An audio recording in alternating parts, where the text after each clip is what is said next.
ইসলাম history, অমুক subject, Mughal সম্রাটের ইতিহাস পড়া, এইসব পড়েন না মাত্র হিন্দিতে আল্লাহর রাস্তায় চিড়িয়াখানা করেন।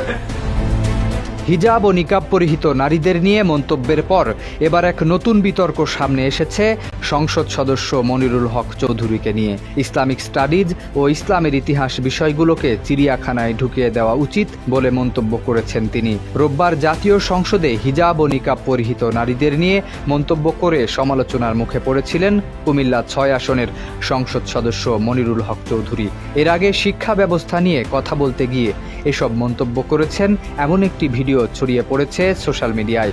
ভিডিওতে দেখা যায় কুমিল্লার ভিক্টোরিয়া কলেজ ও শিক্ষা ব্যবস্থা প্রসঙ্গে ফোন কলে অপর প্রান্তে থাকা এক ব্যক্তির সঙ্গে কথা বলতে গিয়ে মনিরুল হককে বলতে শোনা গেছে, ইসলামিক স্টাডিজ ও ইসলামের ইতিহাস বিষয়গুলোকে চিড়িয়াখানায় ঢুকিয়ে দেওয়া উচিত। চিড়িয়াখানায় সাবজেক্টগুলো রাখতে গিয়ে খরচের বিষয়ে সংসদ বাজেটে আলাদা প্রস্তাব রাখার ব্যঙ্গাত্মক মন্তব্য করেন তিনি।